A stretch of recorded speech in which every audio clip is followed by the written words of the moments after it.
सहना भवतु सहनौ भुनक्तु सह वीर्यङ्करवावहै तेजस्विनावधीतमस्तु मा विद्विषावहै। ॐ शान्ति शान्ति शान्तिः। ॐ पूर्णमदः पूर्णमिदं पूर्णात् पूर्णमुदच्यते पूर्णस्य पूर्णमादाय पूर्णमेवावशिष्यते। ॐ शान्ति शान्ति शान्तिः। श्रुतिस्मृतिपुराणानाम् आलयं करुणालयं नमामि भगवत्पादं शङ्करं लोकशङ्करं शङ्करं शङ्कराचार्यं केशवं बादरायणं सूत्रभाष्यकृतौ वन्दे भगवन्तौ पुनः पुनः। ईश्वरो गुरुरात्मेति मूर्तिभेदविभागिने व्योमवद्व्याप्तदेहाय दक्षिणामूर्तये नमः।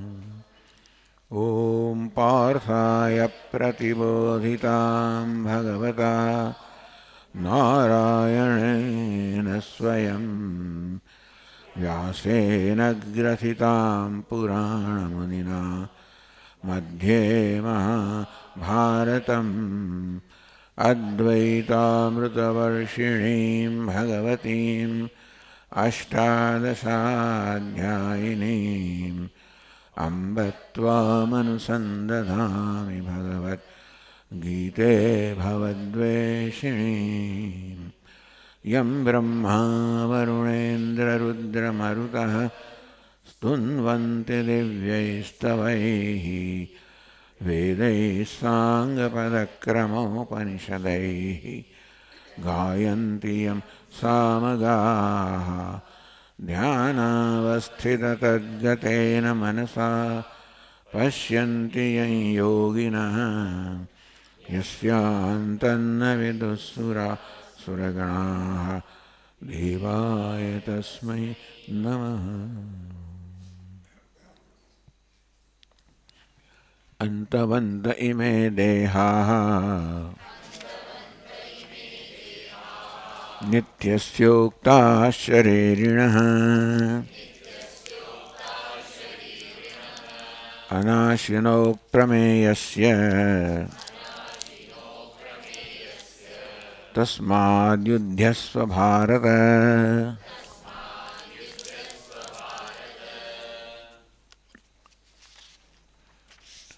तस्माद्युध्यस्व भारत इति अनुवादमात्रं न विधिः।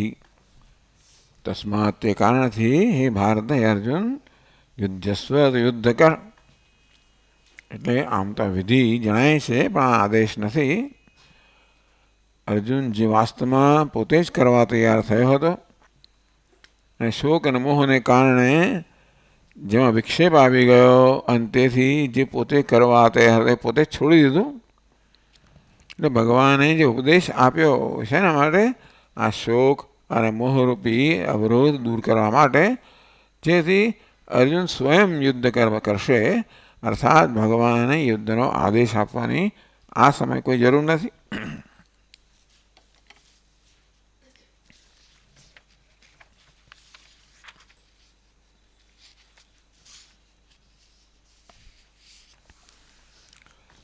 હવે આગળ ભાષ્યકાર કહે છે शोकमोहादि संसार कारण निवृत्त्यर्थं गीताशास्त्रं न प्रवर्तकम् इति एतस्य अर्थस्य साक्षिभूते रुचौ आनिनाय भगवान्. હવે ભગવાન કઠોપનિષદમાંથી કંઈક ફેરફાર સહિત બે મંત્રો છે અહીંયા ઉદ્ધૃત કરે છે. લગભગ એવા ને એવા જરા તરા ફેર સાથે એટલે ભાષ્યકાર કહે છે કે જો આ ઉપનિષદના મંત્રો ઉદ્ધૃત કરવામાં આવે છે એ જ બતાવે છે કે ઉપનિષદ તો પ્રસિદ્ધ છે કે માત્ર આત્મા ઉપદેશ જ આપે છે, ત્યાં કોઈ કર્મનો આદેશ નથી. અને ઉપનિષદના મંત્રો ઉદ્ધૃત કરવામાં આવે છે પરથી આ ગીતા શાસ્ત્ર પણ માત્ર જ્ઞાનનો ઉપદેશ કરે છે, એ કોઈ કર્તવ્યનો ઉપદેશ કરતું નથી. આ કર્મશાસ્ત્ર નથી, એ રીતે કર્તવ્યનો ઉપદેશ નથી. હા, કર્મની મીમાંસા છે પણ કર્તવ્યનો ઉપદેશ નથી.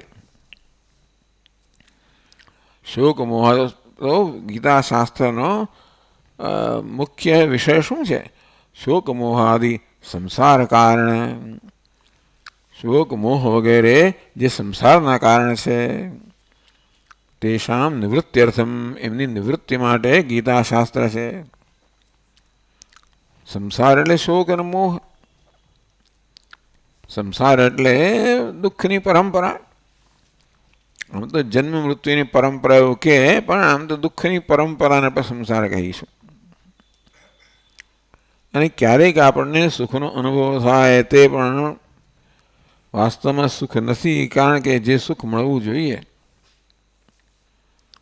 વાસ્તવમાં આપણને અનંત સુખની એનો અનુભવ થવો જોઈએ સતત, કારણ કે આત્મા અનંત સુખ સ્વરૂપ છે. એટલે કે આપણને નાનકડા સુખના ટુકડા મળે તો એ પેલા અનંતનો તો એમાં આપણને નુકસાન છે જ. એટલે આમ જોવા જઈએ તો આપણું જીવન છે શોક અને મોહથી જ ભરપૂર છે. તો એ જેને કારણે જન્મે છે એ કારણ દૂર કરવું એ ગીતા શાસ્ત્રનું પ્રયોજન છે. ન પ્રવર્તકમ, આ ગીતા શાસ્ત્ર આપણને કર્મમાં પ્રવૃત્ત કરવા માટે નથી, અજ્ઞાનમાંથી અને મોહથી નિવૃત્ત કરવા માટે. આ પ્રવૃત્તિ શાસ્ત્ર નથી, નિવૃત્તિ શાસ્ત્ર છે એવું ભાષ્યકાર ભાર દઈને કહે છે. કેટલાય અધ્યાયોમાં કર્મનો ઉપદેશ છે જ. એકથી વધારે વાર ભગવાને કહ્યું તસ્માદ યુદ્ધસ્વ ભાતા, એવું લાગે આપણને કે યુદ્ધનો આદેશ કરે છે.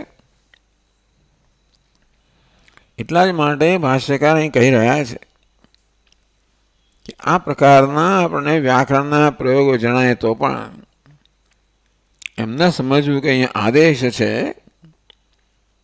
વાસ્તવમાં અર્જુન જે કરવાનો છે એ અથવા કરવા જે તૈયાર થયો હતો એનો જ માત્ર અનુવાદ છે.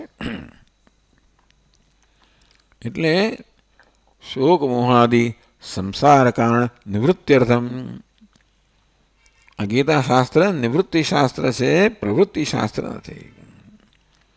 ન પ્રવર્તકમ, પ્રવર્તક નથી, અર્થાત આપણે પ્રવૃત્તિમાં જોડનારું નથી.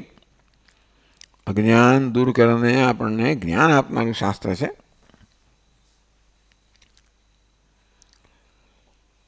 એ એવો નિર્ણય મહારાજ આપણે ક્યાંથી કર્યો? એતસ્ય અર્થસ્ય સાક્ષીભૂતે રુચિ આન્યાય ભગવાન. આ અર્થ જેમાંથી સ્પષ્ટ થાય છે એવા બે મંત્રો કઠોપનિષદમાં ઉદ્ધૃત કરવામાં આવે છે. આ સમયે ભગવાન કઠોપનિષદના બે મંત્રો ઉદ્ધૃત કરે છે, જે પરથી આપણે જોઈએ એ મંત્રોમાં માત્ર તત્વનું જ અભિવ્યક્તિ પ્રાગટ્ય છે, તત્વનું નિરૂપણ છે. બે મંત્રોમાં કોઈ કર્મનો કે પ્રવૃત્તિનો આદેશ નથી. ભગવાન શા માટે આ બે મંત્રો ઉદ્ધૃત કરે? જે મંત્રમાં કોઈ પ્રવૃત્તિ નથી, માત્ર તત્વનો ઉપદેશ છે. એ પરથી ભાષ્યકાર કહે છે કે ભગવદ્ ગીતા શાસ્ત્ર પણ પ્રવૃત્તિ માટે નથી, માત્ર તત્વના ઉપદેશ માટે છે.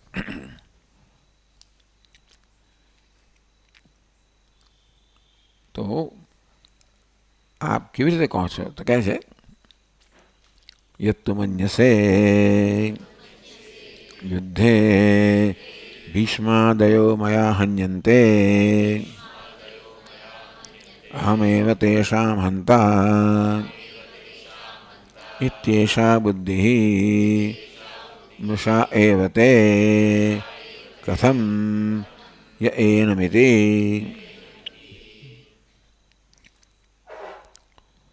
તો આપ કેમ કહો છો કે આ ગીતા શાસ્ત્ર માત્ર તત્વનું નિરૂપણ કરવાનું જ છે, કરનારું છે?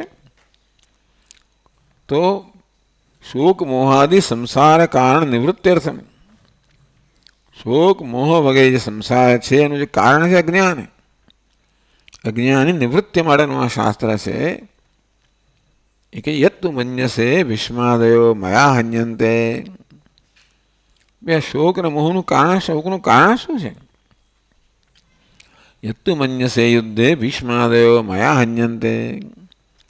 એ તું માને છે કે યુદ્ધમાં ભીષ્મ દ્રોણ વગેરે મારા વડે હણાશે. અહમ એવ તેષામ હંતા, અને હું એમનો ઘાતક બનીશ. આ બે વસ્તુ કરે. ભીષ્મ દ્રોણનું મૃત્યુ એ અત્યંત શોક જન્માવનારું છે.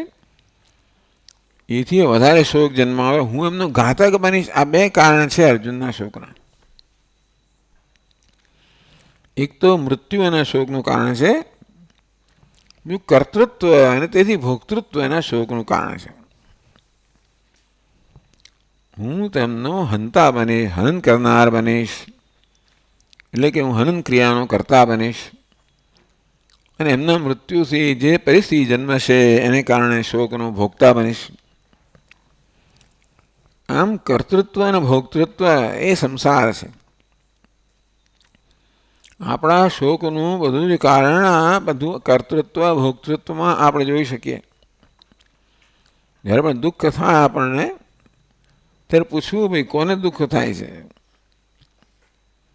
તો કે કંઈ હણનારને, કે ઘાતકને, કે જેનું હનન થાય છે તે? એટલે કર્મ કરનારને કે કર્મનો ભોગ બનનારને? કરતાને કે ભોગતાને? બેમાં એકને આ થતું હશે. જીવનમાં કર્તૃત્વ ભોક્તૃત્વ ન હોય તો શોકનું કોઈ કારણ નથી. એટલે જ્યારે જ્યારે મનમાં શોક જન્મે, દુઃખ જન્મે, વિષાદ જન્મે, ત્યારે થોડું અન્વેષણ કરવું કે આ કોને થઈ રહ્યું છે. તો જોઈ શક્યું છે કે આપણે કયો હું જે કરતા હું, કે પછી ભોગતા એટલે કોઈ બીજા, હું કંઈ કર્મ કરનાર, જેને કારણે ખોટું થાય તો અપરાધની લાગણી જન્મે. કોઈક કર્મ દ્વારા મને દુઃખ પહોંચાડે તો પછી ગવાયની લાગણી જન્મે.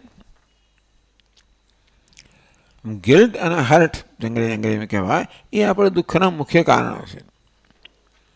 એ જ ભગવાન દૂર કરવા માગે છે. હું ગિલ્ટી છું, હું અપરાધી છું, શેમાં જન્મે? કર્તૃત્વમાંથી. મને અન્યાય થયો વગેરે એવું થાય ભોક્તૃત્વમાંથી. તો આપણે આપણા વિશે કર્તૃત્વ અને ભોક્તૃત્વ આ પ્રકારના ખ્યાલ કહો, ભ્રમ કહો, એ ધરાવીએ છીએ. એને કારણે દુઃખ છે, બાકી જીવનમાં દુઃખનું કોઈ કારણ નથી. ત્યાં સુધી મૃત્યુ પણ કારણ નથી. કે મૃત્યુ પણ એક ઘટના છે જે બીજી બધી ઘટનાઓ સમાન જ છે. એ પ્રકારે આપણે સમજીએ તો કશી વસ્તુ દુઃખ ના જન્માવે. જેનો જન્મ જાય એટલે જેનો જન્મ થાય એનું મૃત્યુ થવાનું જ છે. જાતસ્ય, ભગવાન કહે છે જાતસ્ય હિ ધ્રુવો મૃત્યુ. જેનો જન્મ છે એનું મૃત્યુ નિશ્ચિત છે. એટલે આ તો બધી કુદરતના નિયમો છે. આ નિયમો પ્રમાણે કુદરતનું આપણું જીવન ચાલી રહ્યું છે, અને એ છે એ જ આપણા માટે સારું છે. મૃત્યુ કંઈ ખોટી વસ્તુ નથી. કોઈ મરે જ નહીં તો શું થાય દુનિયાની અંદર? જન્મ્યા જ કરે ને મરે જ નહીં, એ પણ બરાબર નથી. વૃદ્ધિ ના પામે, બધું છે બરાબર જ છે. જાતે અસ્થિ વર્તતે વિપરિણમતે અપક્ષીયતે વિનશ્યતિ, એ બધા ષડ વિકારો છે, બધા યોગ્ય જ છે. એટલે આપણને કંઈક તકલીફ પડે માટે આપણને લાગે કે આ બધી વસ્તુ દુઃખ આપનારી છે. પણ હમ એવ તેષામ હંતા ભીષ્માદયો મયા હન્યંતે, આ મારા વડે હણાશે, એમનો ઘાતક બનીશ. આ કર્તૃત્વ ઇતિ એષા બુદ્ધિ મૃષા એવ ઇતિ. બે ભીષ્માદયો મયા હન્યંતે, ભીષ્મ વગેરે મારા વડે હણાશે એટલે એમનું જે મૃત્યુ છે એ દુઃખનું કારણ છે. અહમેવ તેષામ અંતન, હું જ તેમનો ઘાતક બનીશ. મૃત્યુ પણ દુઃખનું કારણ છે અને હું એમનો ઘાતક બનીશ એ પણ કારણ છે. મૃત્યુ એનું પરિણામ મારે ભોગવવું પડશે, ભોક્તૃત્વ મારા દુઃખનું કારણ છે. અને હું એમનો હનનનું કર્તા બનીશ. કર્તૃત્વ એટલે ભોક્તૃત્વ અને કર્તૃત્વ, આ બંનેને આપણા દુઃખના શોક મોહરૂપી સંસાર છે એના બે કારણ કહે છે, કર્તૃત્વ અને ભોક્તૃત્વ. એશા બુદ્ધિ મૃષા એવા, એ હણાશે અને હું એમનો ઘાતક બનીશ, આ બંને વસ્તુ ખોટી છે. કેમ? એ હણાતા નથી અને હું હણતો નથી. કથમ? એવું શા બધી કહો છો ભગવાન? એ એનમતા બીજા શ્લોકમાં એનો ઉત્તર આપે છે. 19મા શ્લોકમાં કહે છે, આ કઠોપનિષદ મંત્ર છે જરાક ફેરફાર સાથે. એનમ વેત્તિ હંતારમ યશ્ચૈનમ મન્યતે હતમ ઉભૌ તૌ ન વિજાનીતઃ નાયમ હંતિ ન હન્યતે.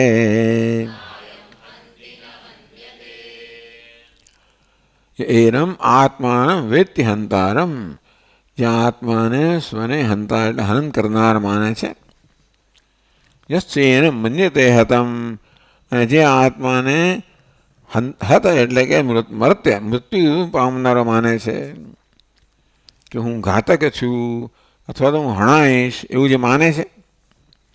ઉભૌ તો ન વિજાનીતઃ એટલે કે હનન ક્રિયાનું કર્તા બનીશ, હું ઘાતક બનીશ, અથવા મારું મૃત્યુ થશે, હનન ક્રિયાનો હું ભોગ બનીશ એટલે કે ભોગતા બનીશ. આ મૂળ તો આત્માને કરતા ભોગતા માનવાને કારણે. હનન ક્રિયા છે એ માત્ર દૃષ્ટાંત છે, તેથી બધી જ ક્રિયાઓને લાગુ પડે છે. એટલે એવું નથી કે માત્ર હણનારો અને જે મરનારા એ બે જ દુઃખી છે. બધી જ ક્રિયા, જ્યારે પણ કોઈ પણ ક્રિયાનું કર્તૃત્વ મારા માથે ઓઢેલું કે કોઈ ક્રિયાનું ભોક્તૃત્વ ઓઢેલું એ દુઃખના કારણો છે.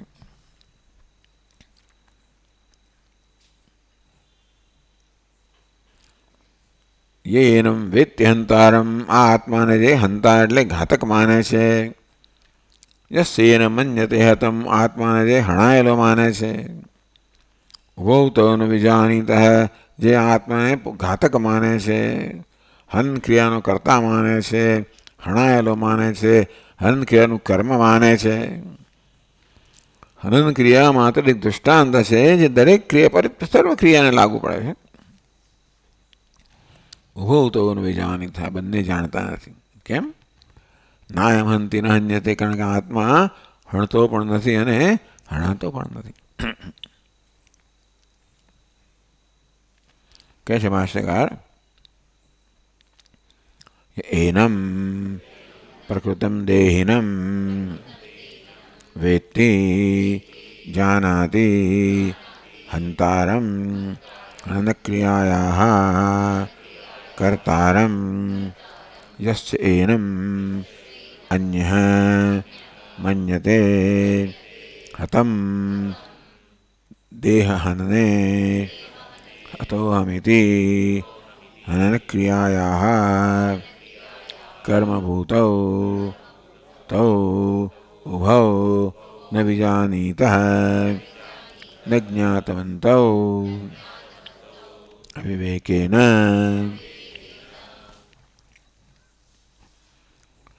એનમ એટલે આ, એતત તો સર્વનામ છે. આ એ કોને વપરાય? જેનો નિર્દેશ આગળ થઈ ગયો હોય તે. જે આને આવું સર્વનામ ક્યારે વપરાય? જ્યારે નામ આગળ કવાયું હોય ત્યારે.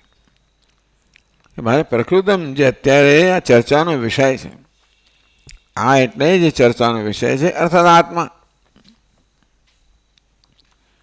પ્રકૃતમ દેહિનમ, દેહિનમ દેહ ધરાવનાર, દેહ ધારણ કરનાર આત્મા કે જીવાત્મા, વેદતી એટલે કે જાનાતી, જાણે છે, સમજે છે, માને છે, એટલે કે એવો ભ્રમ ધરાવે છે. જાણતો નથી પણ છતાં આવું માને છે. જે માને છે કે આત્મા એટલે કે હું હનન ક્રિયાનો કરતા છું કે હનન ક્રિયાનો ભોગતા છું, એવું જે જાણે છે એટલે એવો ભ્રમ ધરાવે છે.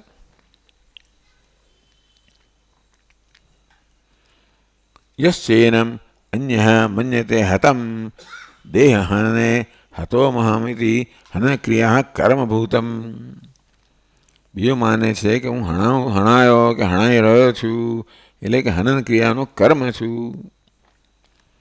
દરેક ક્રિયામાં એક કર્તા હોય અને બીજું કર્મ હોય. હું અત્યારે બોલી રહ્યો છું, બોલવાનું ક્રિયા કર્મ થયું છે. હું કોણ છું? બોલનાર છું, બોલવાની ક્રિયાનો કરતા. આ શબ્દો બોલાઈ રહ્યા છે, ક્રિયાનું કર્મ છે. તો તમારી સમક્ષ બોલાઈ રહ્યો છે, તમે પણ ક્રિયાના કર્મ છો. આમ કરતા હોય અને કર્મ હોય અને કરણ હોય. વાઘ ઇન્દ્રિય છે, કર્ણ છે. આ ત્રણ વસ્તુ, બાકીને બધા બરાબર, આ ત્રણ વસ્તુ જોઈએ: કર્તા, કર્મ અને કરણ. બીજી વિભક્તિઓ આવી જાય પણ મુખ્યત્વે એટલે એમને અહીંયા નિર્દેશ કરવામાં આવે છે કે જે પોતાને હનન કરનાર માને છે, એટલે કરતા માને છે. યશ્ચેન મન્યતે હતમ, જે હનન ક્રિયાનો કર્મ માને છે પોતાને.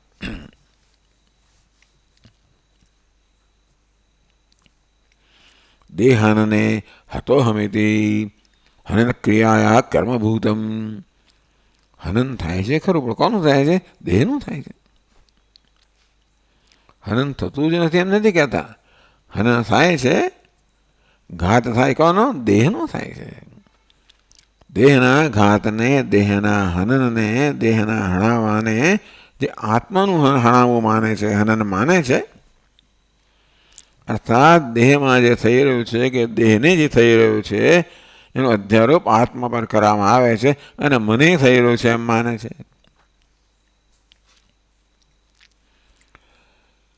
યશ એટલે એ પોતાને ભોગતા માને છે ને કરતા માને છે. અન્યો મન્યતે હતમ દેહાને હતોહમિતિ હન ક્રિયા કર્મભૂતમ. મેં કહ્યું પ્રમાણે હનન એ તો માત્ર એક દૃષ્ટાંત છે, કોઈ પણ ક્રિયા ના લાગુ પડે છે. જે પોતાને કોઈ પણ કર્મનો કરતા માને છે કે બીજા કરેલા કર્મનો ભોગતા માને છે, તો ઉભો ન વિજાનીત, તે બંને જાણતા નથી. ન જ્ઞાતવંતો, એ બંને જાણતા નથી. અવિવેકે, કારણ કે એમનો વિવેક નથી. વિવેક કોને કહેવાય? બે વસ્તુઓ જે જુદી છે એમને જુદી જાણવી. જુદી ના હોય તો જુદી જાણવાનો સવાલ નહીં, પણ બે જુદી છે. આત્મા અને દેહ બંને જુદા તત્વો છે. દેહ એક તત્વ છે, ત્યાં હનન થઈ રહ્યું છે.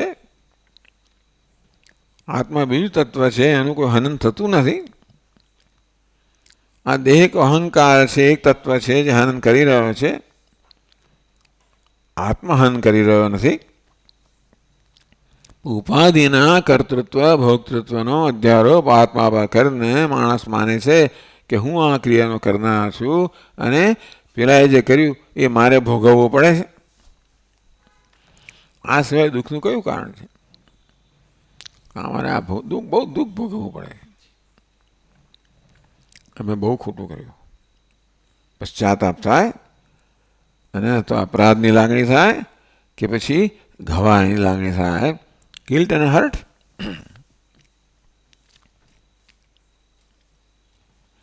અવિવેકેન, જરૂર કશાકનું હનન થાય છે. દેહ હનને હતોહમિતિ હન ક્રિયાયા કર્મભૂતમ. હનન થાય છે, ઘાત થાય છે કોણ? દેહનો. દેહના ઘાતને પોતાનો ઘાત માને છે અને દેહના કર્મને એટલે ઉપાધિના કર્મને પોતાનું કર્મ માને છે. દેહ એટલે ઉપાધિ.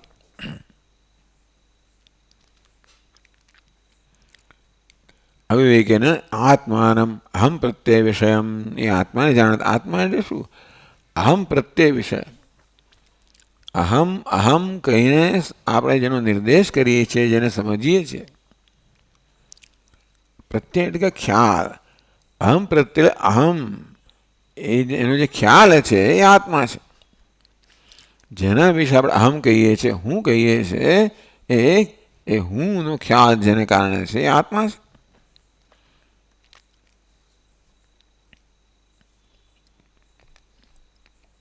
પછી આગળ કહે છે હંતા અહમ હતોહમસ્મી અહમિતિ દેહહનનેન આત્માનમ અહમ પ્રત્યવિષયમ યો વિજાનીતઃ તો આત્મસ્વરૂપ અનભિજ્ઞો ઇત્યર્થઃ. દેહ હનનેન દેહનું હનન થાય અને આત્માનું હનન થયું જે માને છે, કે પછી અહંકાર હનન કરતો હોય ને પોતે હનન કરે છે આત્મા, એમ માને છે. દેહ તો હનન કરતો નથી, પણ દેહની અંદર ઉપાધિ આવી ગઈ. બધા કર્મ ઉપાધિના સ્તરે થઈ રહ્યા છે. એટલે ઘાત પણ ઉપાધિના સ્તરે થાય છે અને મૃત્યુ પણ ઉપાધિના સ્તરે થાય છે.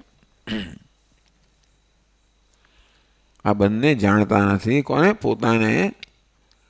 આત્મ સ્વરૂપ અનભિજ્ઞ ઇત્યાસા ટૂંક બંને આત્માના પોતાના જ વાસ્તવિક સ્વરૂપને, આત્મા એટલે પોતે, આત્માના પોતાના જ વાસ્તવિક સ્વરૂપને જાણતા નથી. કેમ કહો છો મહારાજ? યસ્માત નાયમ આત્મા હંતિ ન ક્રિયાયાઃ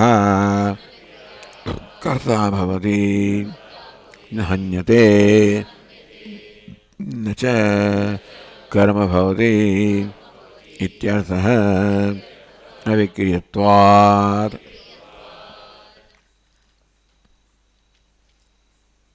જે પોતાને ઘાતક માને છે અને જે પોતાને હણાયેલો માને છે, તું મરી ગયો,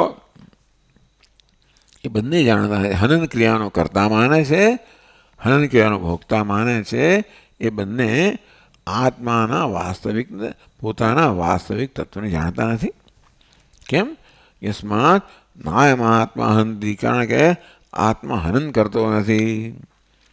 હનન ક્રિયા કરતા ભવતી, હનન ક્રિયાનો, કોઈ પણ ક્રિયાનો હનન મેં એક દૃષ્ટાંત છે, કારણ કે અત્યારે મૃત્યુ છે એ મુખ્ય વિષય છે. એટલા માટે એ અર્જુનના શોકનું મુખ્ય કારણ છે.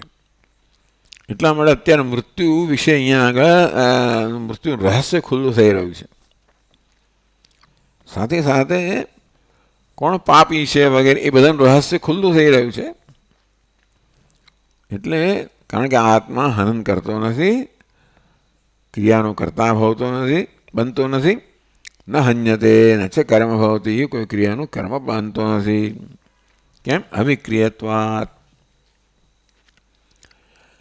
કર્તા પણ વિક્રિયાવાન છે, કર્મ ભોગતા પણ વિક્રિયાવાન છે. આત્મા એટલે હું કરતા પણ નથી, ભોગતા પણ નથી. કરતા શું છે એ પણ સતત પરિવર્તન પામે છે ને. અત્યારે બોલવાની ક્રિયાનો કરતા છું, સતત બદલાયા કરું છું. જેમ જેમ શબ્દો બદલાયા કરે તેમ તેમ બોલનારે બદલાવું તો પડે છે ને. હું એમનો એમ જ રહું તો પછી આ વાણી શબ્દો છે એ કેવી રીતે નવા નવા શબ્દો બહાર પડે? તેમ સાંભળનાર પણ આમ બદલાયા કરતો હોય છે. તમે નવું નવું સાંભળ્યા કરો એટલે સાંભળનારે બદલાયા કરે. કરતા પણ બદલાય અને ભોગતા પણ બદલાય.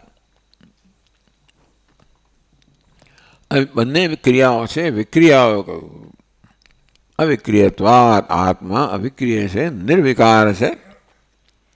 નિર્વિકાર હોવાને કર્તૃત્વ પણ એક વિકાર છે, ભોક્તૃત્વ પણ વિકાર છે. આત્મા કરતા પણ ના હોઈ શકે, ભોગતા પણ ન હોઈ શકે, કારણ કે એટલે હું નિર્વિકાર છું. પછી કહેશે તો વિકાર હવે ક્યાં થાય છે બધા? હવે હું જેને કહીએ છીએ વાસ્તવમાં બે તત્વોનો સંયોગમાંથી બનેલું છે, પુરુષ અને પ્રકૃતિ. હુંનું વાસ્તવિક સ્વરૂપ છે પુરુષ કહો, ચૈતન્ય કહો. અત્યારે આપણે જ્યારે હું એવો શબ્દ પ્રયોગ કરીએ છીએ ત્યારે બે તત્વોને ભેગા કરીને કરીએ છીએ. અત્યારે હુંની અંદર પુરુષ અને પ્રકૃતિ બંને જોડાયેલા છે. વાસ્તવમાં પ્રકૃતિ જુદી છે, પુરુષ જુદો છે. પ્રકૃતિ તો વેશ છે, પુરુષ છે વેશ ધરાવનાર છે. જેમ કોઈ રંગમંચ પર અભિનેતાને ભિખારી જ માનવામાં આવે,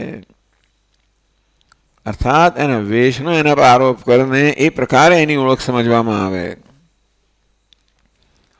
અંતે રીતે આ બધો વેશનો ધર્મ છે એને આત્માના ધર્મ માનવામાં આવે છે. આત્મા તો પેલા અભિનેતા જેવો છે. ઉપાધિ છે, દેહ મન બુદ્ધિ એ પેલા વેશ છે. બધી પેલો અભિનેતા રંગમંચ પર ધારો કે ભીખ માંગતો હોય તો ભીખ માગવાનું કયા સ્તરે ઉપાધિના સ્તરે થઈ રહ્યું છે. કારણ કે એને સતત સભાનતા છે કે હું તો ધનવાન છું, અને છતાં ભીખ માગવાનો અભિનય કરી રહ્યો છે. અભિનેતા જેવી રીતે જાણતો હોય છે કે ભાઈ હું એક જુદો છું અને આ અભિનય ઉપાધિના સ્તરે વેશના સ્તરે થઈ રહ્યો છે, તેમ આત્મા સર્વ કર્મથી સ્વતંત્ર છે. બધા જ કર્મ છે, કર્તૃત્વ ભોક્તૃત્વ આ સર્વ ઉપાધિના સ્તરે છે, પ્રકૃતિના સ્તરે છે, અને પુરુષ તો માત્ર સાક્ષી છે. જેમ અનેક બધા બલ્બમાં એક જ વીજળી હોય તેવી રીતે અનેક બધી ઉપાધિની અંદર એક જ પરમાત્મા જે છે એ સર્વમાં અભિવ્યક્ત થઈ રહ્યો છે. એવો નિર્વિકાર નિર્ગુણ નિર્વિકાર ચૈતન્ય એની સન્નિધિમાં ઉપાધિ બધું સમજાવે છે ભગવાન. આ સર્વ કર્મ થઈ રહ્યું છે, પરંતુ ઉપાધિના સ્તરે જે થઈ રહ્યું છે એને આત્માના સ્તરે પોતાના સ્તરે માનીને આપણે સુખી દુઃખી થઈએ છીએ. કરતા સુખી દુઃખી થાય કે ભોગતા સુખી દુઃખી થાય, ત્રીજો કોઈ છે જ નહીં. જે પોતાને હનન ક્રિયાનો કરતા માને છે, બીજો જે પોતાના હનન ક્રિયાનો ભોગતા માને છે, બંને દુઃખી છે અને બંને જાણતા નથી. ભગવાન કહે છે કારણ કે આત્મા હણતો પણ નથી.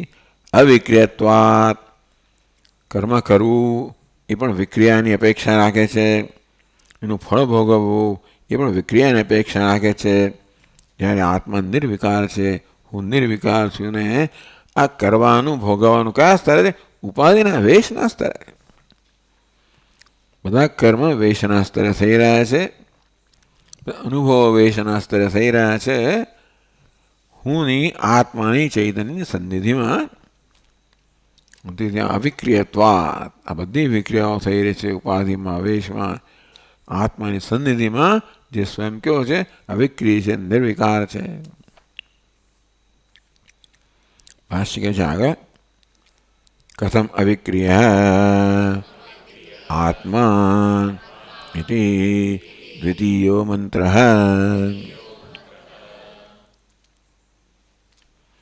તો આત્મા અવિક્રિય છે, નિર્વિકાર છે કઈ રીતે એ સમજાવવા માટે ઉપનિષદનો બીજો મંત્ર છે, જે અહીંયા આપણો 20મો શ્લોક છે. તો એ પણ જરા તરા ફેરફાર સહિત અહીંયા કહેવામાં આવે છે. ન જાયતે મ્રિયતે વા કદાચિત નાયમ ભૂત્વા ભવિતા વા ન ભૂયઃ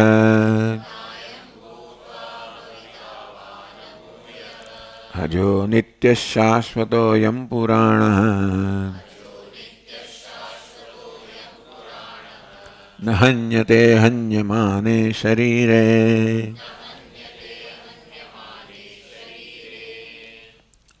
થોડા ફેરફાર સહિત આ શ્લોક ક્યાં મંત્ર કહેવામાં આવ્યો છે. ક્યાં ફેરફાર છે?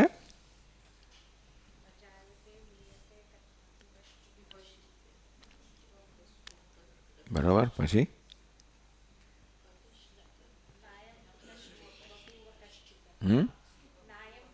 જોઈને બોલે છે.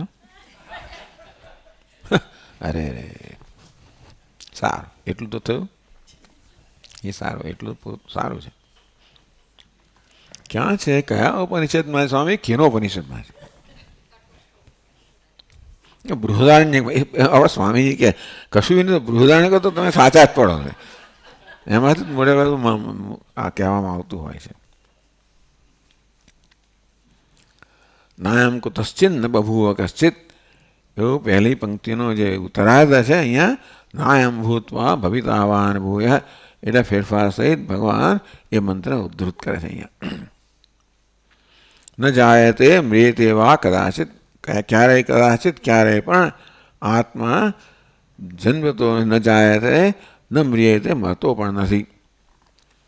ક્યાંય કેમ? નાયમ ભૂતવા ભવિતાવાન ભૂય, મૃત્યુ ક્યારે કહેવાય? હોય ને પછી ના હોય. જન્મ ક્યારે કહેવાય? ન હોય ને પછી અસ્તિત્વમાં આવે. તો એ સમજાવશે. અયમ ભૂતવા અભવિતાવાન ભૂય, અયમ ભૂતવા ભવિતાવાન ભૂય. હોય ને પછી ન હોય તો એને મૃત્યુ કહેવાય. અભૂતવા ન હોય ને પછી હોય એને જન્મ કહેવાય. તો આત્માનો મૃત્યુ પણ નથી, જન્મ પણ નથી. તો આત્મા કેવો છે? અજો નિત્ય શાશ્વતો એમ પુરાણ, અજન્મા છે, નિત્ય અવિનાશી છે, શાશ્વત છે, પુરાણ છે, વૃદ્ધિ ક્ષયથી રહિત છે. ન હન્યતે હન્યમાને શરીરે, શરીરે હન્યમાને, શરીરનો જ્યારે ઘાત થાય ત્યારે ન હન્યતે, આત્મા હણાતો નથી. કહે છે ભાષ્યકાર, કથમ અવિક્રિય આત્મા, દ્વિતીય મંત્ર. આ મંત્ર બતાવે છે આત્મા અવિક્રિય છે કઈ રીતે. ન જાયતે ન ઉત્પદ્યતે જની લક્ષણા વસ્તુ વિક્રિયા ન આત્મનો વિદ્યતે ઇત્યર્થ. કેટલા ભાવ વિકાર છે? ષડ વિકાર. જાયતે, અસ્તિ, વર્ધતે, વિપરિણમતે, અપક્ષીયતે, વિનશ્યતિ. ક્યારેક અસ્થિ જાયતે, કેમ જાયતે અસ્થિ એવું કહેવામાં આવે છે. એટલે પહેલી જ વિક્રિયા છે જન્મવું. એ જ ના હોય તો બાકીની વિક્રિયા હોય જ નહીં. છતાં ભગવાન દરેકનો બધી વિક્રિયાઓનો નિષેધ કરે છે.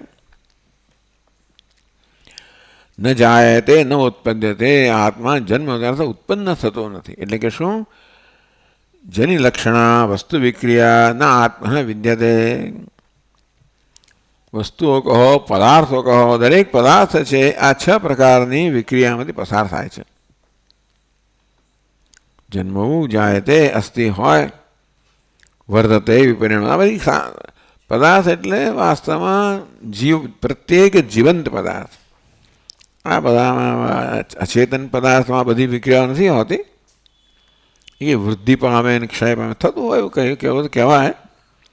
પણ મુખ્યત્વે આ બધી ક્રિયાઓ છે એ જીવંત પદાર્થને લાગુ પડે. જની લક્ષણા વસ્તુ વિક્રિયા ન આત્મા વિદ્યતે. વસ્તુ કહો, પદાર્થ કહો, એ જન્મે છે એ પ્રકારની વિક્રિયા આત્મામાં નથી. તથા ન મ્રિયતે વા, તથા તેવી રીતે ન મ્રિયતે વા, આત્મા મરતો. તે જ રીતે અર્થાત જે જની લક્ષણા જન્મ નામની ક્રિયા તે મૃત્યુ નામની ક્રિયા પણ આત્મામાં નથી. વા શબ્દ ચ અર્થે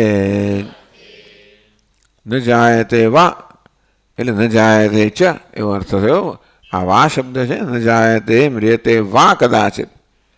તો અહીંયા કઈ ભાષ્યકાર કહે છે કે વા શબ્દ ચ એવો કરવો જોઈએ. ન જાયતે મ્રિયતે ચ, જન્મતો નથી અને મરતો નથી. અથવા મરતો નથી એમ નહીં, જન્મતો નથી અને વા એટલે અથવા. જન્મતો નથી અથવા મરતો નથી એમ નહીં, જન્મતો નથી અને મરતો નથી.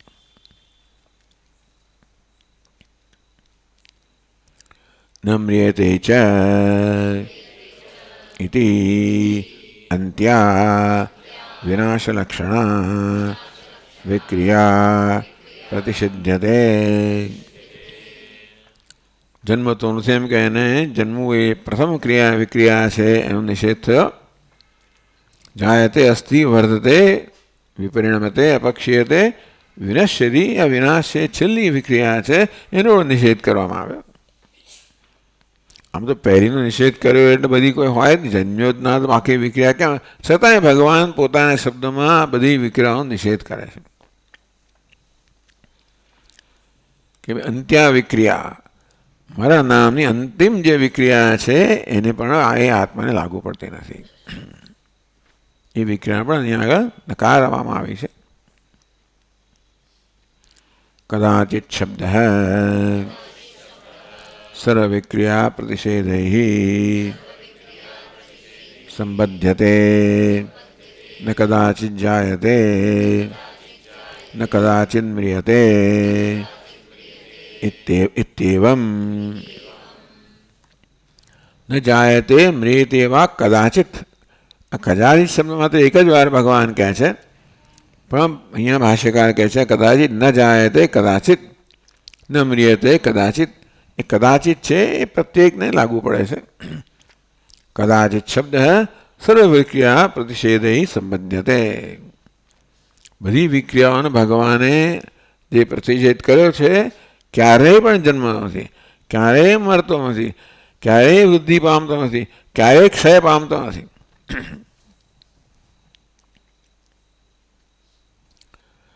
યસ્માદ અયમાત્વા અભૂત્વા ભવન ક્રિયામ અનુભૂય. તો પછી યસ્માદ અયમાત્મા ભૂત્વા ભવન ક્રિયાયામ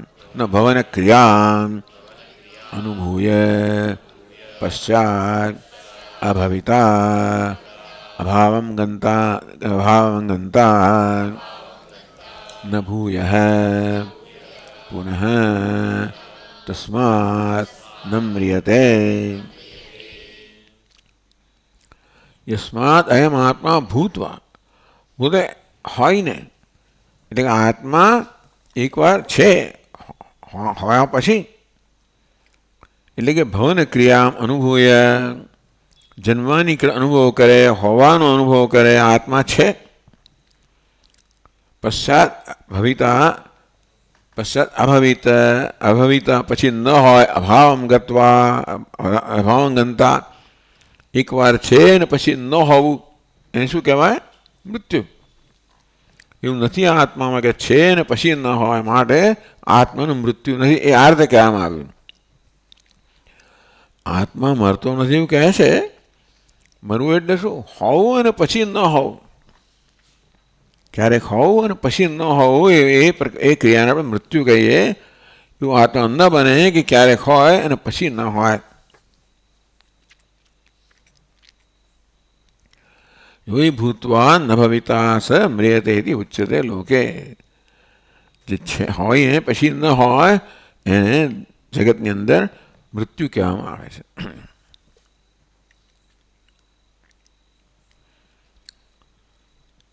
વા શબ્દાત ન શબ્દાત ચ અયમાત્મા અભૂત્વા ભવિતા વા દેહવત ન ભૂયઃ પુનઃ તસ્માત ન જાયતે.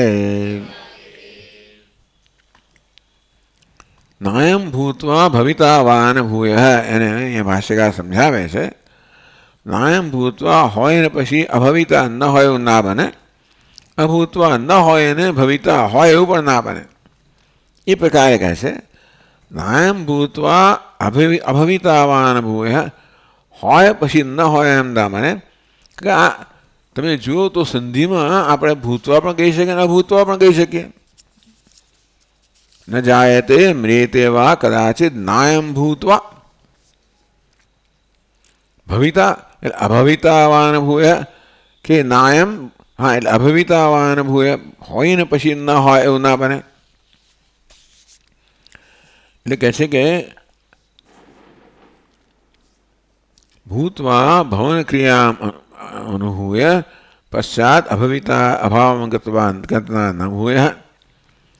એકવાર હોય ને પછી ન હોય એવું આત્મા બનતું નથી. હોવું ને પછી ન હોય ને મૃત્યુ કહેવામાં આવે છે. અને તેથી તસ્માદ ન મ્રિયતે, માટે આત્માનું મૃત્યુ નથી. ભૂતવા ન ભવિતા સ મ્રિયતે એ ઉચ્ચતે લોકે. હમણાં છે ને પછી ન હોય તો એનું મૃત્યુ છે, એને મૃત્યુ કહેવામાં આવે છે. કે કોઈક સમય હોવું અને પછી ન હોવું એને મૃત્યુ કહેવામાં આવે છે જગતમાં. તો પછી નથી જન્મ તો એવું તમે ક્યાંથી કહો છો? વા શબ્દાત ચ શબ્દાત ચ અયમાત્મા અભૂતવા ભવિતાવાન. વા એ શબ્દ છે અથવા, અને ચ એટલે અને, એ બે શબ્દોથી અભૂતવા એ પ્રકારની સંધિ કરી. અભૂતવા ભવિતાવાન, અભૂતવા ન હોય ને પછી ભવિતા હોય એવું પણ ના બને. ન હોય ને હોવું એને જન્મ કહેવાય, હોય ન હોવું એને મૃત્યુ કહેવાય, ન હોય ને હોવું એને જન્મ કહેવાય. એમ કહીને ભગવાન મૃત્યુ અને જન્મ બંને આત્મામાં અને બંનેનો નિષેધ કરે છે.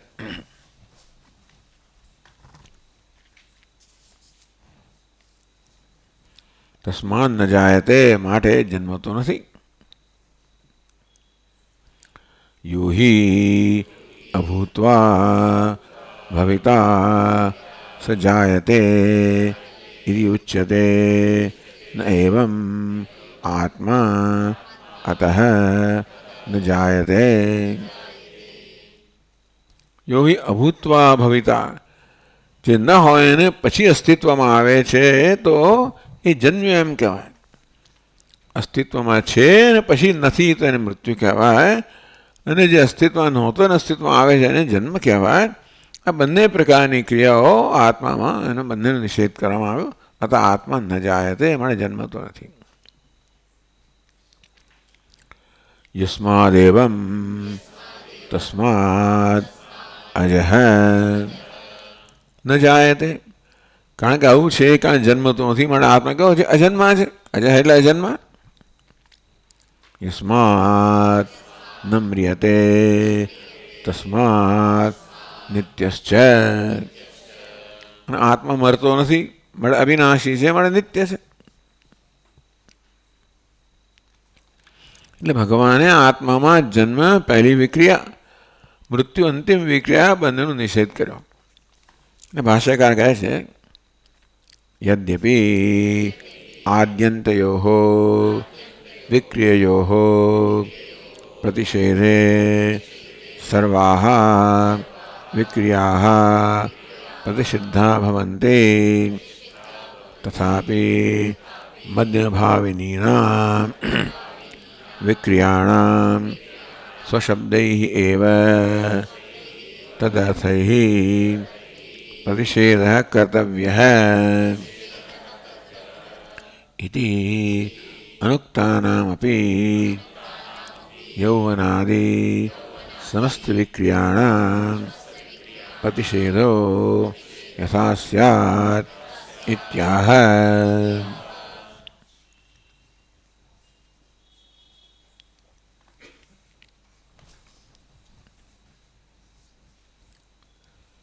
यद्यपि आद्यन्तयोः विक्रिययोः प्रतिषेधे પ્રથમ અને અંતિમ બંને વિક્રિયાઓ જન્મ મરણ બંનેનો પ્રતિષેધ થયો,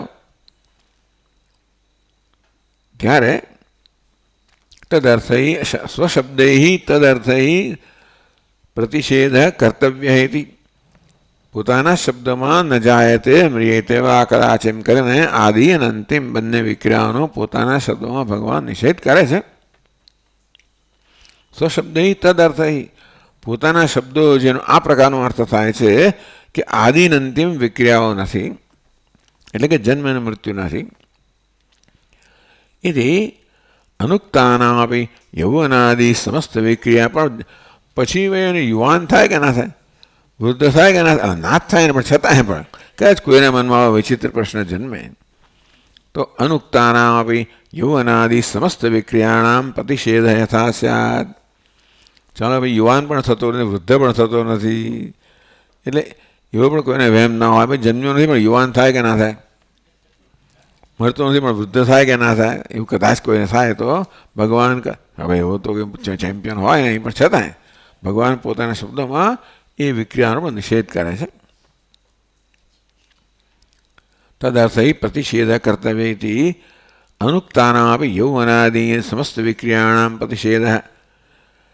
યૌવન વગેરે જે બીજી વિક્રિયાઓ છે એનો પ્રતિષેધ થાય એ માટે ભગવાન કહે છે શાશ્વત એમ કહીએ એટલે અજો નિત્ય શાશ્વતો એમ પુરાણ આ શબ્દોથી અજય કયું અજન્મ, નિત્ય એટલે અવિનાશી.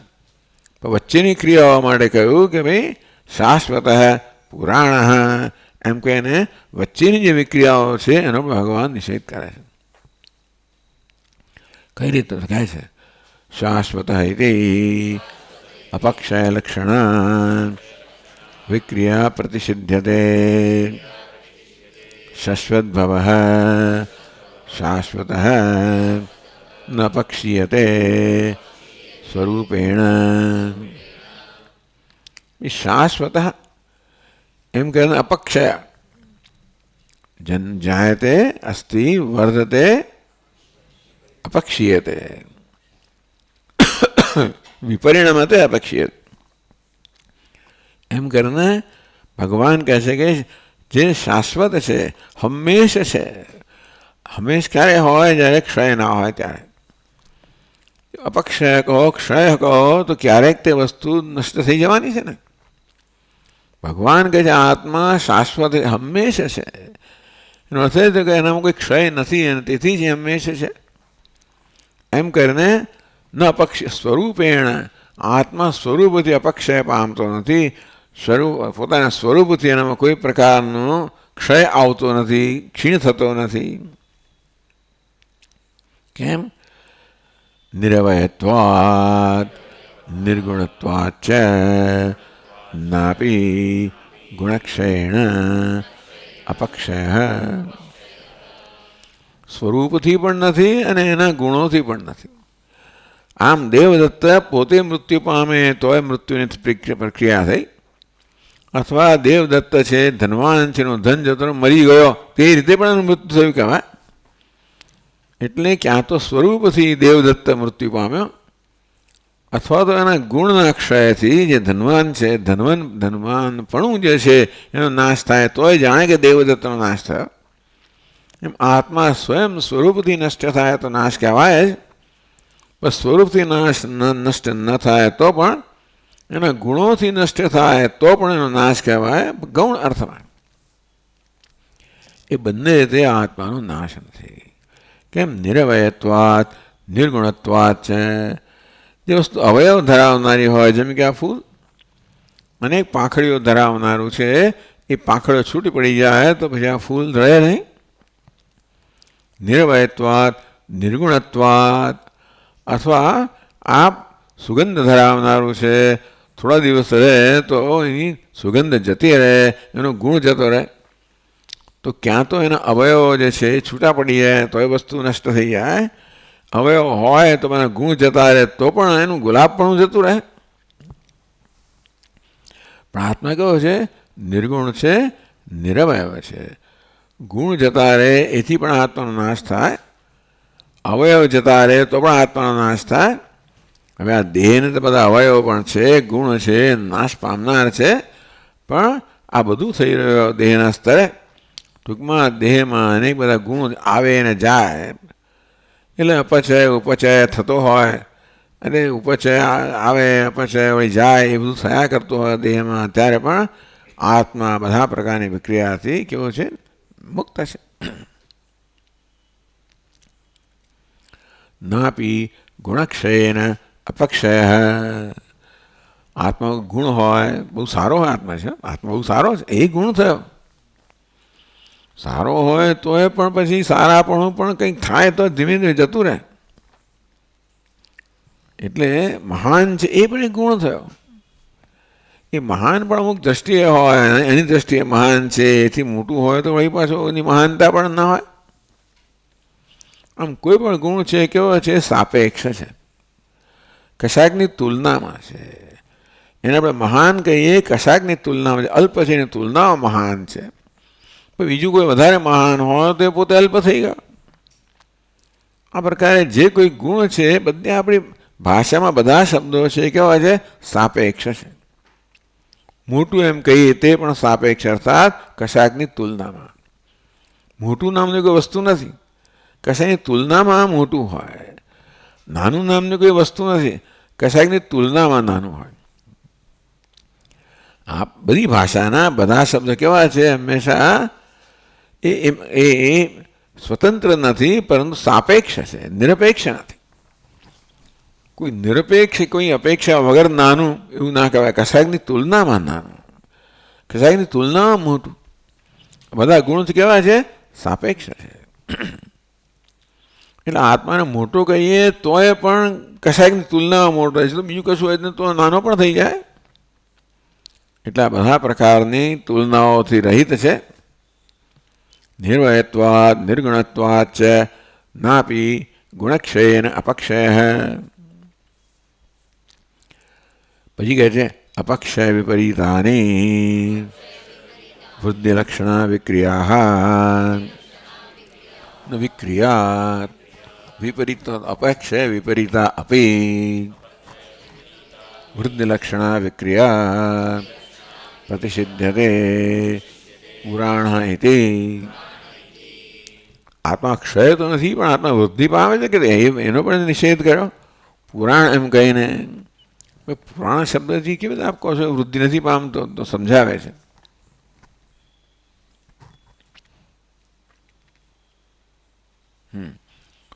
યો હિ અવયવ આગમેન ઉપચીયતે સવર્ધતે અભિનવ ઇતિ ઉચ્યતે. તો ઘણીવાર અવયવમાં વૃદ્ધિ થાય, બાળક વધે એટલે અવયવમાં વૃદ્ધિ થાય, અને તો પછી વધે છે એમ કહેવાય. શું તારો દીકરો તો વધી રહ્યો છે, એટલે આમ ઘણીવાર બહુ ઝડપથી વધતા હોય તો આપણે એમને કહીએ ભાઈ આ તો વધી રહ્યો છે, વૃદ્ધિની ક્રિયા થઈ કહીએ છીએ. ભગવાન એવું આત્મામાં એવું અવયવ નથી, એટલે અવયવનું આગમન થાય, ઉપચય થાય, વૃદ્ધિ થાય, એટલે આત્મા વૃદ્ધિ થાય, વૃદ્ધિ પામે એવું પણ નથી. એવું અવયવ આગમન ઉપચીયતે, અવયવ વધે, આગમન થાય અને પછી ઉપચીયતે વૃદ્ધિ પામે, સવર્ધતે ઇતિ અભિનવ, એ નવો છે એમ કહેવાય. વૃદ્ધિ પામ્યો એટલે તું તો બહુ મોટો થઈ ગયો, તું તો સરસ દેખાય છે, તો વગેરે વગેરે.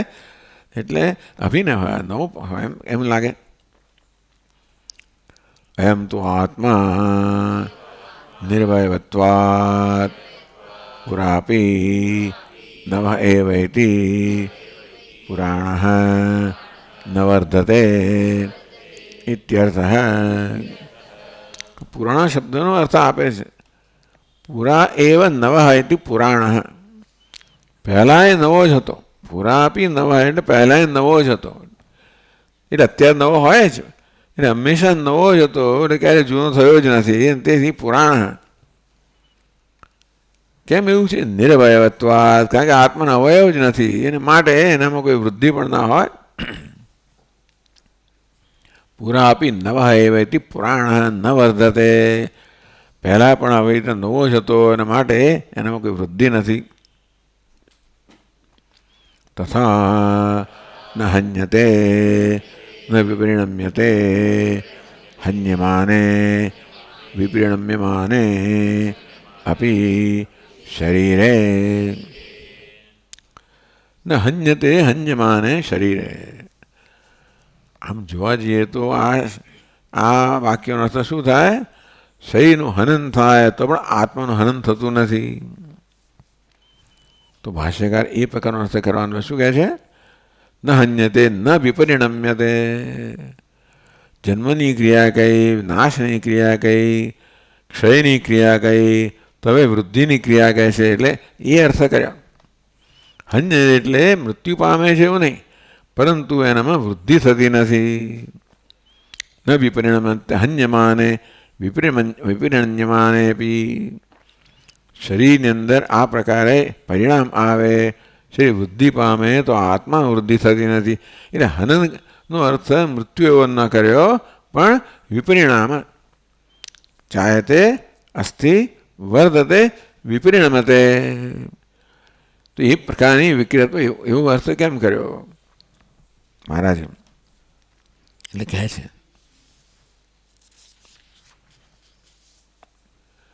હંતિ અત્ર વિપરિણામાર્થો દ્રષ્ટવ્ય.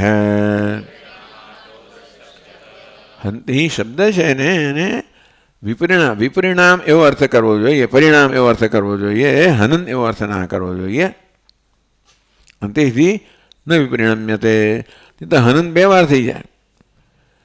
ન જાયતે મ્રિયતે એવા, પછી પાછું વિપરિણમ્યતે, બંનેનું હનન ક્રિયા એવો થાય તો પછી પુનરુક્તિ થઈ જાય ને.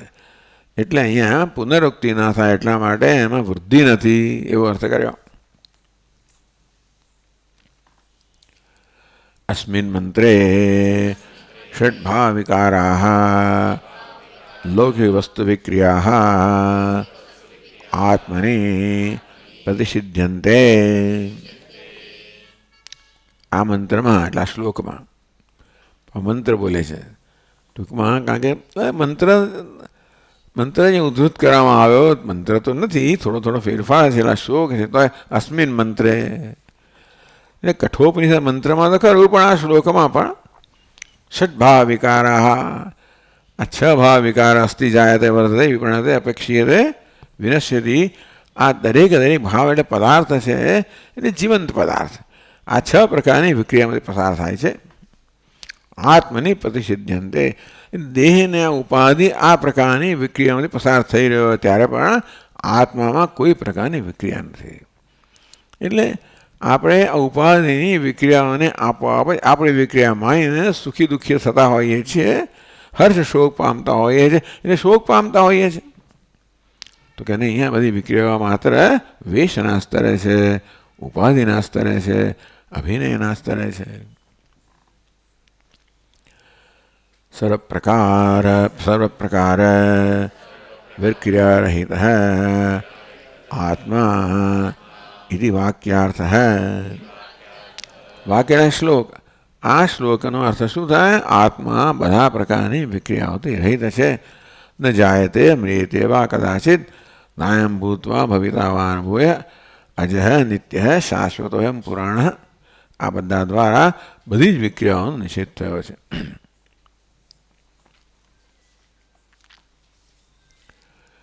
યસ્માદેવમ તસ્માત વૌતૌ ન વિજાનીતઃ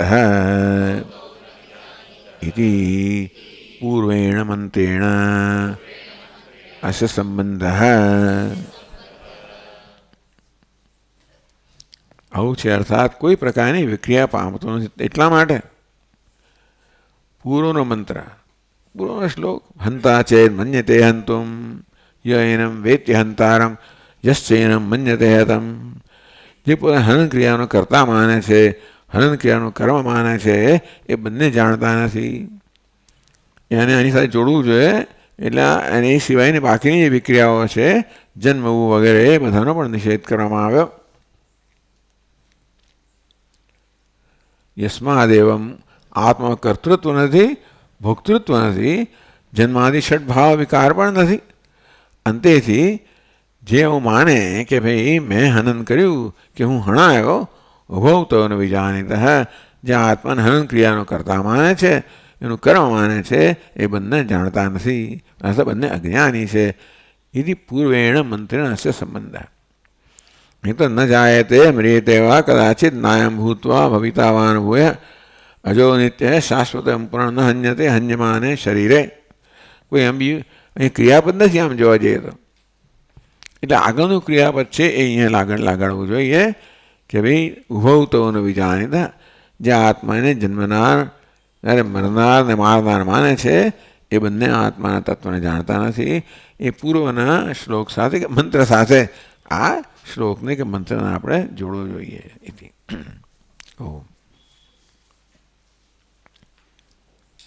ઓમ પૂર્ણમદ પૂર્ણમિદમ પૂર્ણાત પૂર્ણમુદચ્યતે પૂર્ણસ્ય પૂર્ણમાદાય પૂર્ણમેવાવશિષ્યતે. ઓમ शान्तिः शान्तिः शान्तिः। शङ्करं शङ्कराचार्यं केशवं बादरायणं सूत्रभाष्यकृतौ वन्दे भगवन्तौ पुनः पुनः। ईश्वरो गुरुरात्मेति मूर्तिभेदविभागिने व्योमवद्व्याप्तदेहाय दक्षिणामूर्तये नमः। ॐ शान्तिः शान्तिः शान्तिः। हरिः ॐ। श्रीगुरुभ्यो नमः। हरिः ॐ।